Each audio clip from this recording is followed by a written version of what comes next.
Flooding that's already been happening has some people in Ayr feeling like insult's been added to injury. Water breached the banks of the Nith River yesterday, right where businesses had still been recovering from a devastating fire that happened early last week. CTV's Jeff Pickel has been following these stories for us. Jeff, you spoke with people at a business impacted by both the fire and yesterday's flooding. Well, Tony, the owner of the White Willow Spa says she thought for sure that her business was going up in flames as the property beside it burned. Now, the building remained intact but suffered some water damage, and a week later, more water damage was on the way as the Nith River flooded. They say they are grateful to still be standing but have taken enough hits for a little while.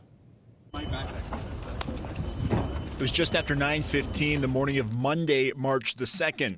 The former hardware store building in Ayr erupted in flames. While the fire raged, the owner of the White Willow Medi-Spa thought their building was next. And then you're just thinking, is anybody in the building? Is everybody safe? Your mind's spiraling at that point. Operating in Ayr for the last 6 years, Brooklyn Tukey credits the firefighters for saving her shop and the apartment above. They worked around the clock. I think it was about 13 hours of actively fighting the fire before they left. So, I mean, this building is still standing, to credit to them. But the water used to save her building also the source of her current issues. We had took on a tremendous amount of water. Our basement was about a foot and a half of water. We could see that we were leaking from our ceilings.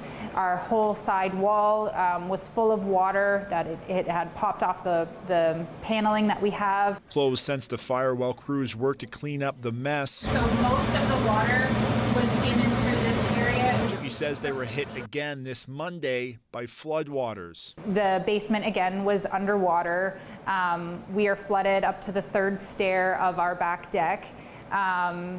It's just complicating now the remediation because it's taking things longer now to dry out and they can't access the basement. With floods common in this area, Tukey says they've rebounded quickly, but the back-to-back emergencies taking an emotional toll. It's just a lot to continue to pile on, and although the flood itself wasn't a huge impact to us, it's just more of like insult to injury. According to Tukey, the community support has been immense for her business and the businesses lost in the fire. It's been really uplifting, and it on your worst days, sometimes it gets you through. And I know that people are eager to support their community now more than ever. Cleanup of the fire debris is underway. The investigation into what caused the fire ended when they demolished the building. The floodwaters peaked in Ayr yesterday afternoon and have been receding since. And another sign, the community helping out those impacted by the fire. 2 GoFundMe campaigns have raised $60,000 and $20,000 for the people living in the apartments destroyed by the fire.